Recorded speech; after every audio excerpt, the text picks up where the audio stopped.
Bismillahirrahmanirrahim. Assalamualaikum warahmatullahi wabarakatuh.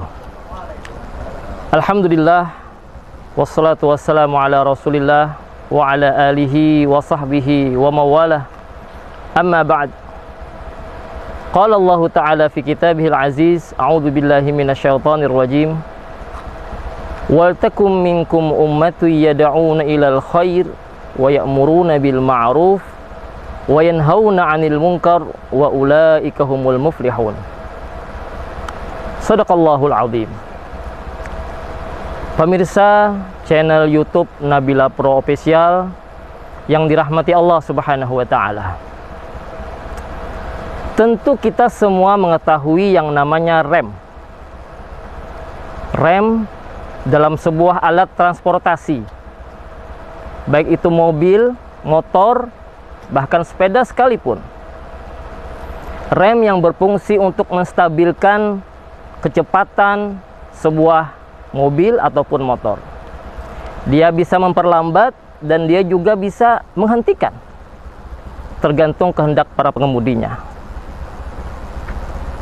Nah, kalau seandainya rem ini tidak ada pada mobil, rem ini tidak ada pada motor, tidak ada pada sepeda, maka tentunya ini sangat berbahaya sekali. Sangat berbahaya. Dan akan berakibat fatal. Dia akan menabrak apapun benda di hadapannya.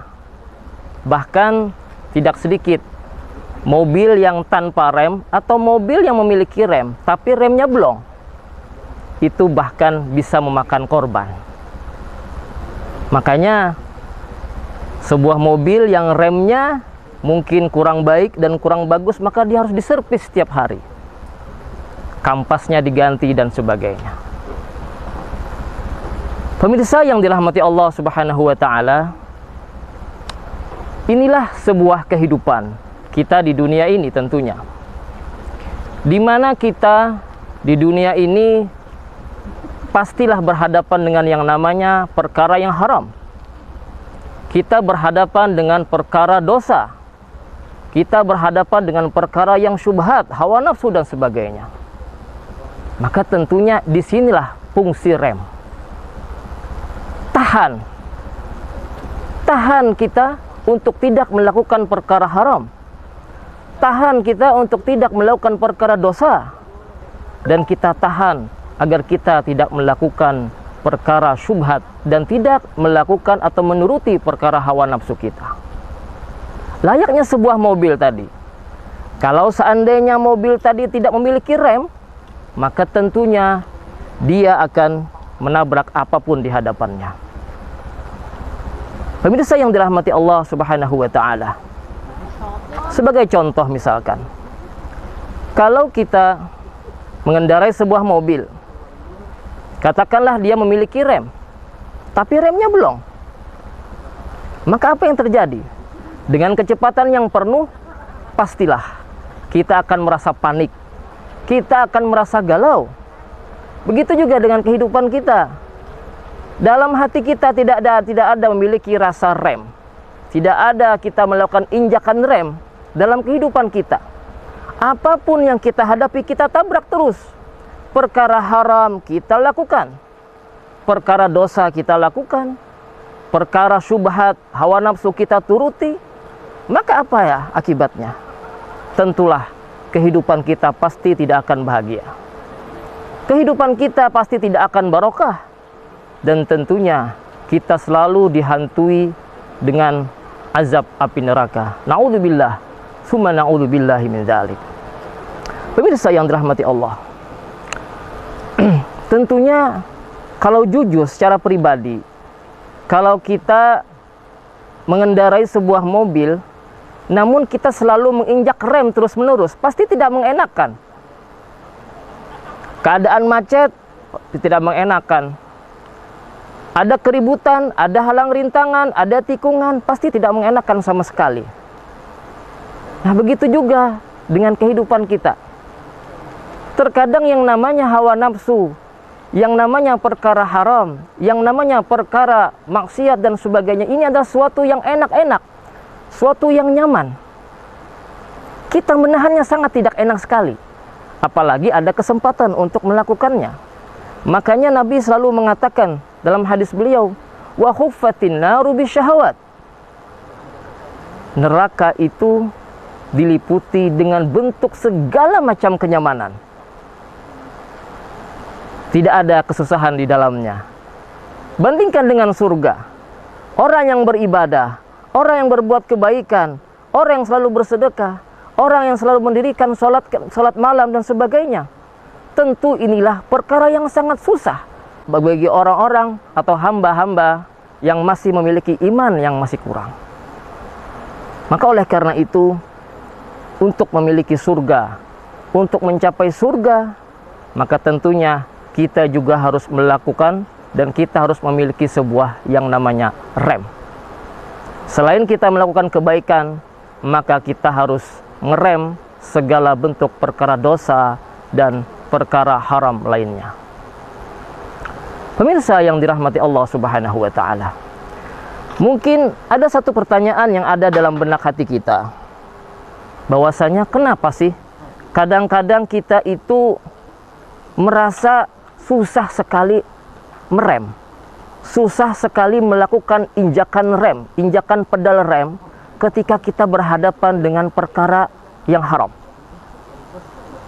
Salah satu contoh misalkan, ada seseorang yang ingin melakukan perbuatan korupsi, mengambil uang haram. Ketika ditegur oleh temannya, katakanlah temannya mengatakan, wahai temanku, ini adalah tidak boleh, ini adalah perkara haram. Maka tentunya dia pastilah mengatakan, kalau seandainya saya tidak mengambil uang ini, maka saya tidak bisa mencukupi kebutuhan kehidupan keluarga saya. Inilah yang ada dalam ucapannya. Di mana apa? Dia memakai logika, dia memakai matematika dunia. Karena kita tidak bisa menyamakan matematika dunia, logika dunia dengan matematika akhirat.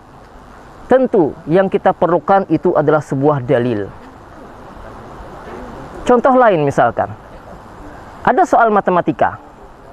Mungkin seorang siswa yang sedang melakukan ujian dihadapi dengan soal matematika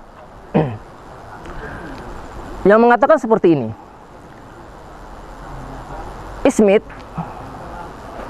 mengendarai sebuah mobil dari rumah menuju airport dengan kecepatan 100 km per jam konstan, artinya rata. Dia tidak melambatkan mobilnya.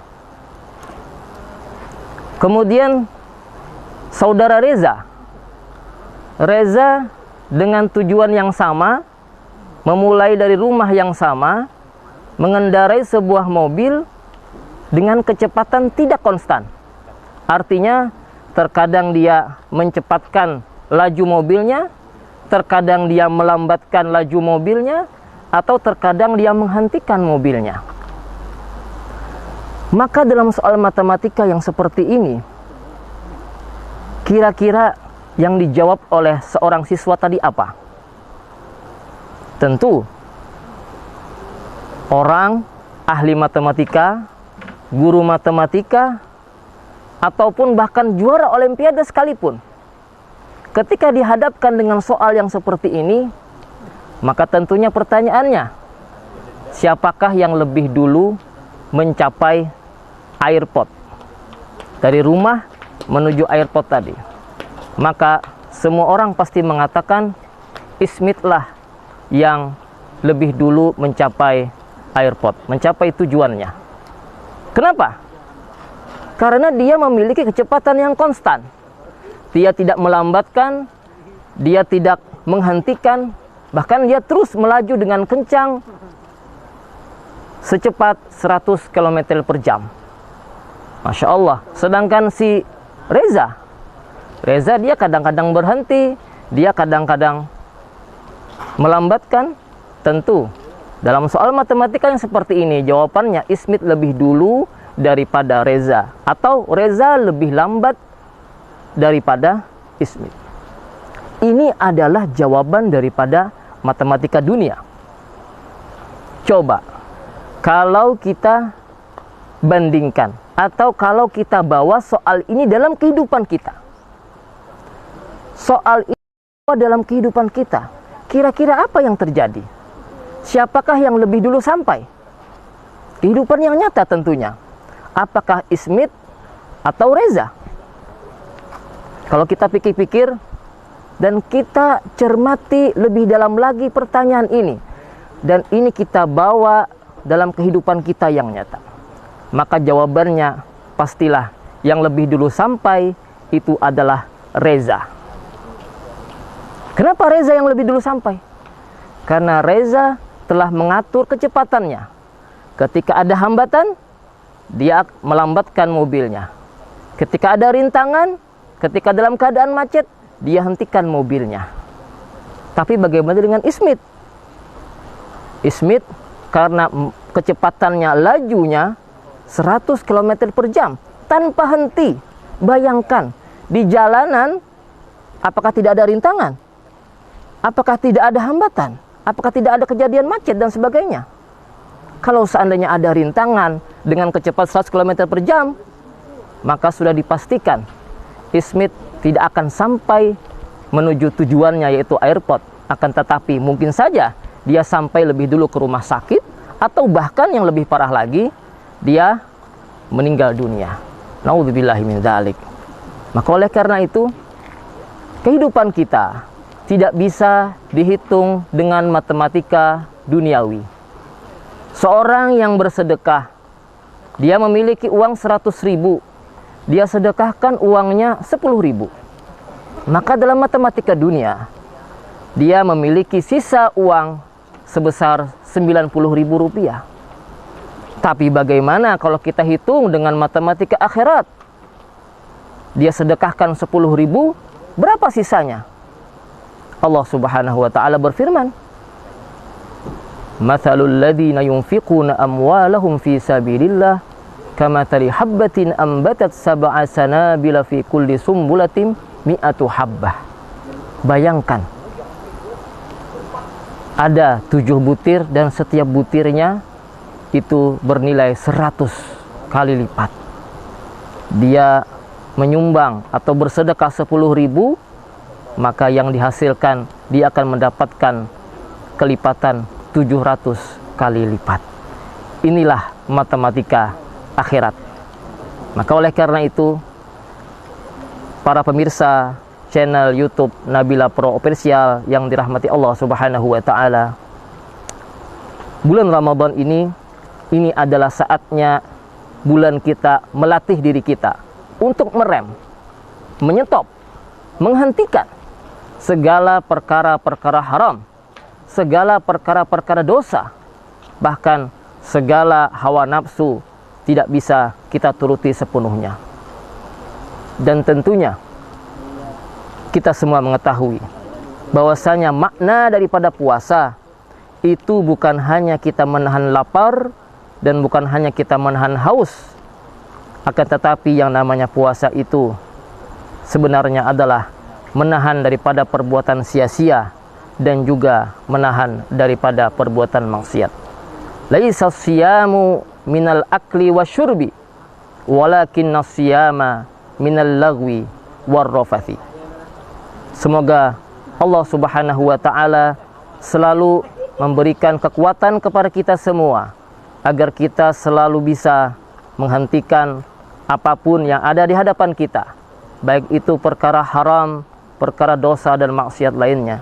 Dan tentunya kita mengharapkan kepada Allah Subhanahu wa ta'ala bahwasanya bulan Ramadan ini agar kiranya kita bisa memaksimalkan ibadah, memaksimalkan segala bentuk persembahan kita kepada Allah Subhanahu wa ta'ala, agar kiranya kita menjadi insan yang bertakwa sesuai tujuan daripada puasa. Ya ayyuhalladzina amanu kutiba alaikumusiyam kama kutiba alal ladzina min qablikum la'allakum tattaqun. Agar kalian, kata Allah Subhanahu wa ta'ala, menjadi orang-orang yang bertakwa. Sekian, terima kasih, mudah-mudahan bisa bermanfaat. Hadanallahu wa iyyakum ajma'in. Assalamualaikum warahmatullahi wabarakatuh.